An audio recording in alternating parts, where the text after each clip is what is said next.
Bonjour à tous, bienvenue dans ce 6e tutoriel consacré au logiciel Reaper. Dans les 2 derniers tutoriels, on a exploré les bases du MIDI.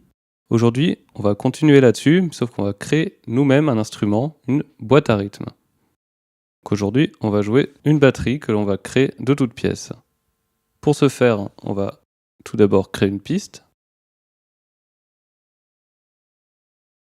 Dans cette piste, on va aller dans les FX et on va utiliser un plugin intégré à Reaper qui est très utile. Pour trouver les instruments de Reaper, il faut aller sur Cocos. Celui qui nous intéresse, c'est le Rea Samplomatic 5000. Alors le Rea Samplomatic 5000, il fonctionne comme beaucoup de sampleurs. Un sampler, ça permet d'insérer un son et de pouvoir en jouer comme d'un instrument. Avant de commencer, on va vérifier que notre clavier MIDI est bien branché. Donc, préférences, je vois qu'il est bien là, Enabled et Control. Je vais l'insérer en entrée, All Channels, et je vais armer ma piste pour pouvoir en jouer directement. Je retourne sur mon FX et on va insérer un son dans ce sampler. J'ai ici quelques samples. On va commencer par une grosse caisse, un kick. Je le glisse à l'intérieur et on voit sa forme d'onde. Je peux dès maintenant utiliser mon clavier et en jouer. Et on voit que ça fonctionne. Je déclenche le son avec les touches de mon clavier. On peut modifier son volume. On peut lui mettre un volume minimum. Alors, quelle est la différence entre le volume et le volume minimum? En fait, c'est pour avoir de la vélocité. C'est-à-dire qu'entre un toucher faible, je vais lui dire que c'est moins 20 dB, et un toucher fort sera 0 dB. Avec toutes les variétés entre les deux. Donc là, si j'y vais très doucement, il est très faible. Si j'y vais fort, il est beaucoup plus fort. Voilà, ça c'est la vélocité qui permet ça. On va avoir besoin de choisir une touche de son clavier pour déclencher ce son. Là, dans le mode dans lequel il est, toutes les touches de mon clavier vont déclencher ce kick. Mais comme on va avoir plusieurs sons, il va falloir qu'on dédie une note de notre clavier à un son. Donc pour le kick, je vais me mettre sur le Do 2. Tourne ça et on voit les notes défiler. Pareil pour la fin, je choisis également Do 2. Comme ça, il n'y a que la touche Do 2 qui déclenchera le kick. Ici, nous avons les réglages concernant l'enveloppe du son. Alors, j'en ai pas beaucoup parlé jusque-là, mais ça va nous permettre de faire un petit point sur ce sujet. Donc, l'enveloppe d'un son, c'est la courbe qui décrit l'évolution de la propriété d'un son. Son volume, par exemple, en fonction du temps. On a l'attaque, qui est véritablement le temps auquel il démarre. Le decay, en fait, c'est le temps que le son met pour redescendre de son niveau maximal après avoir atteint celui-ci à l'issue de l'attaque. Le sustain, c'est le niveau de volume que le son atteint après l'attaque et le decay, et auquel il se maintient tant que la note est jouée. Et le release, enfin, c'est le temps que le son va mettre pour s'éteindre complètement une fois la note désactivée. C'est le temps de chute. Donc avec ces 4 paramètres, on peut véritablement modeler le volume intrinsèque du son. Par exemple, si je fais une attaque beaucoup plus longue, on voit la courbe ici, on voit que le son va démarrer beaucoup plus progressivement. En coupant l'attaque sur un kick, on a plus grand chose.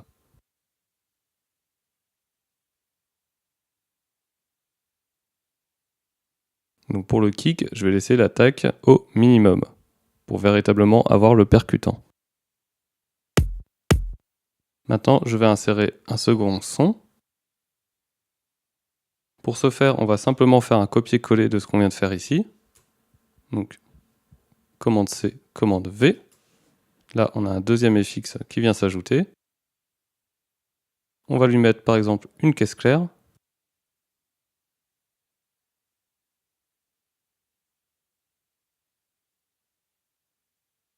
La caisse claire s'est chargée, il s'est renommé. Maintenant, on a notre kick d'un côté et la snare de l'autre. On va lui dédier une autre touche de notre clavier. Par exemple, le Ré. Et maintenant, si je joue avec mon Ré, on a la caisse claire. C'est déjà une bonne base. On va enregistrer ça. on va se faire un petit rythme. On va activer les options de quantification en temps réel comme on avait vu la dernière fois. Je coche ici, je vais mettre sur 1/16e. Je rappelle que ça nous permet de replacer tous les sons en rythme directement. Je vais me mettre dans le mode MIDI Overdub. Je n'oublie pas de cocher le métronome. Je vais mettre un tempo à 90 et je vais lancer l'enregistrement.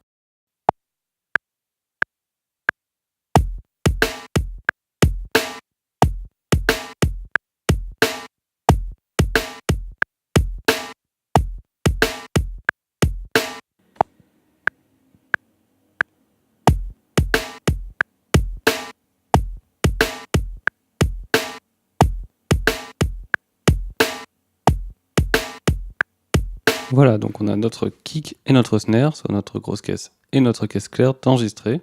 C'est un pattern assez simple. On va lui ajouter un élément, là pourquoi pas un charlet. Donc je recommence, copier, coller. On va chercher son charlet. On va prendre ce hi-hat hip-hop.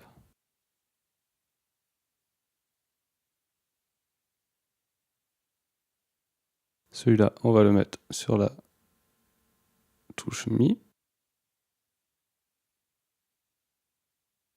On revient au début. Et vu qu'on est dans le mode overdub, je vais pouvoir enregistrer par-dessus.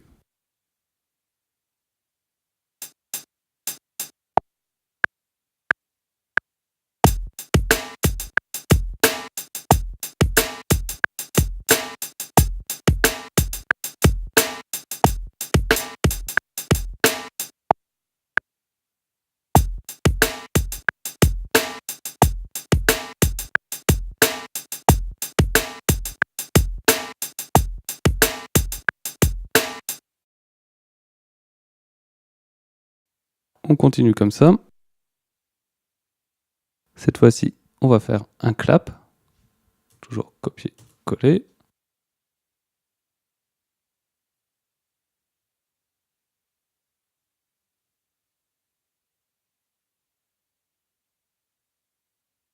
On a notre clap. On va assigner en Fa.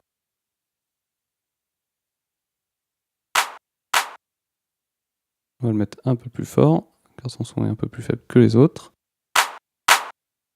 Et on va enregistrer quelques claps, toujours de la même manière.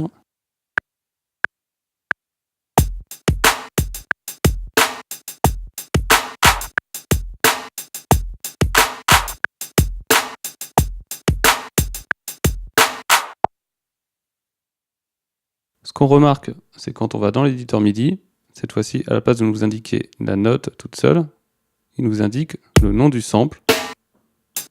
Ce qui est très pratique si on a envie d'éditer au bon endroit.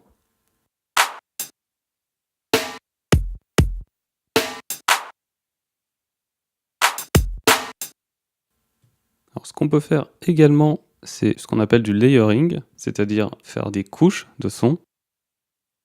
Si par exemple, j'ai envie d'avoir un son de kick différent et de le mélanger à celui-là, je vais faire un copier-coller. Je vais venir insérer un autre kick, par exemple celui-là. Ici, on voit que dans ce sample, il y a 3 kicks. On veut en jouer qu'un seul à la fois. Donc, on va venir sélectionner autour du sample qui nous intéresse. Comme cela. On peut zoomer et se déplacer en glissant avec la souris pour bien caler au bon endroit. Maintenant, on a 2 kicks qui jouent en même temps.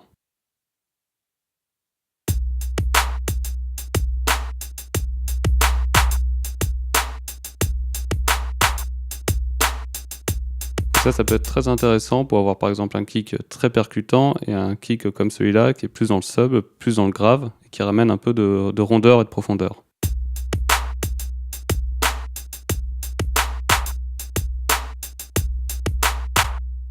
C'est une technique qui se fait beaucoup dans le milieu de la production pour créer vraiment des sons uniques qui sont des fusions de plusieurs sons.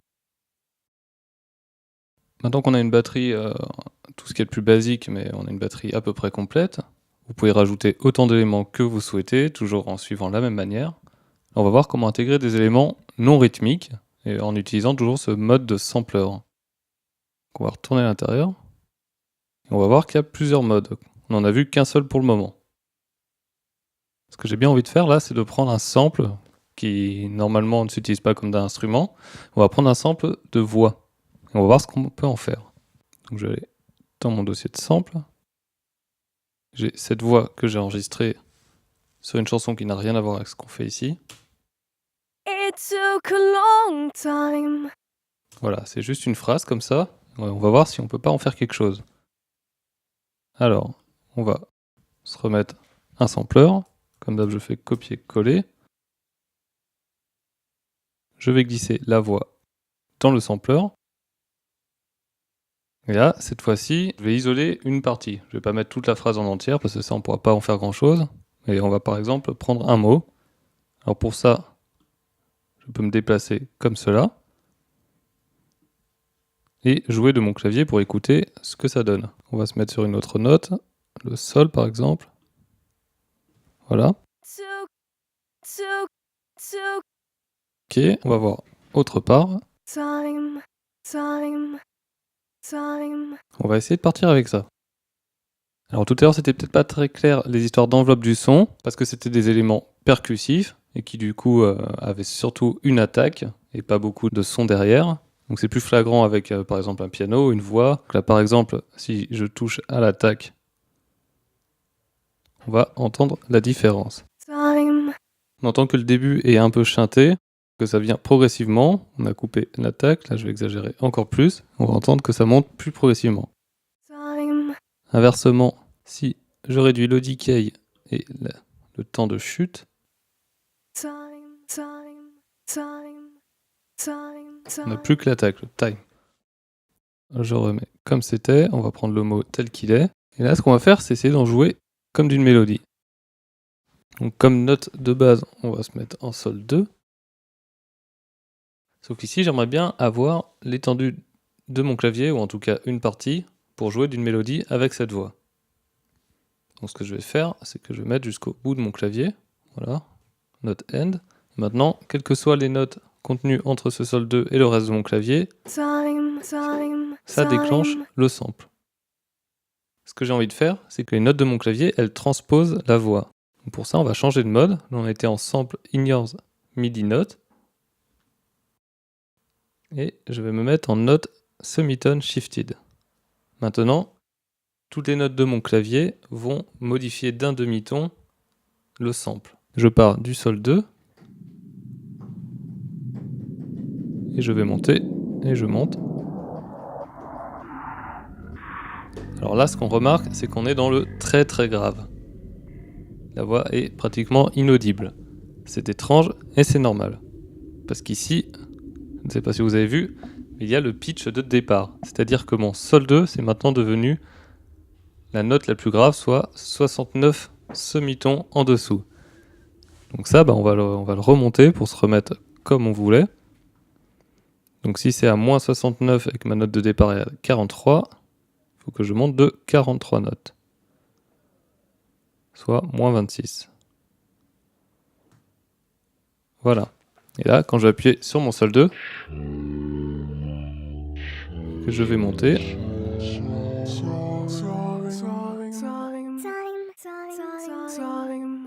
je vais avoir quelque chose de plus audible.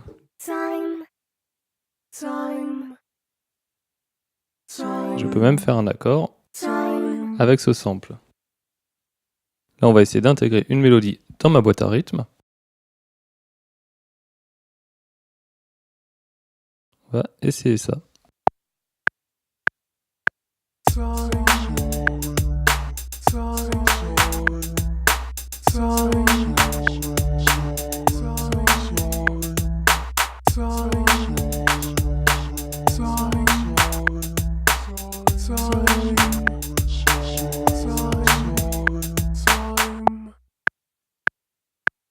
On va réécouter sans le métronome.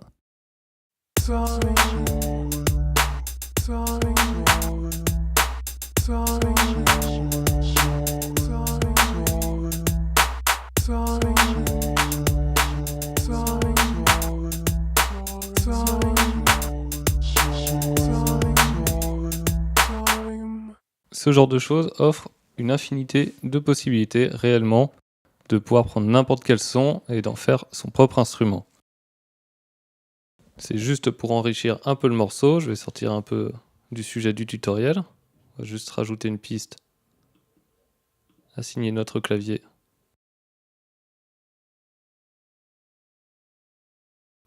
Armer la piste. On va choisir un instrument gratuit, trouvé sur le site VST for free. Et on va mettre juste quelques accords un peu atmosphériques derrière cette mélodie.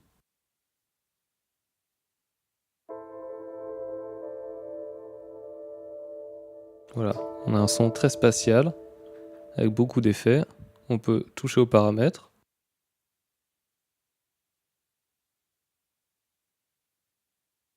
On va enregistrer quelques accords.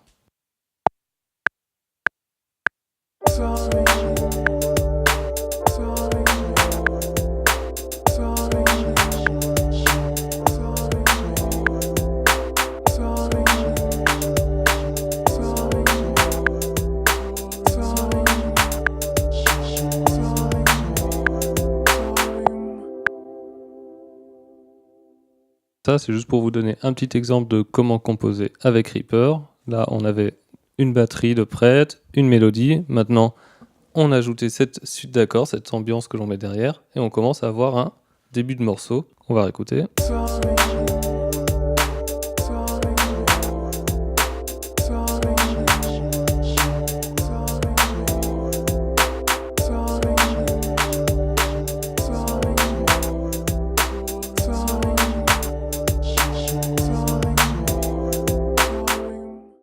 Et on va s'arrêter là-dessus.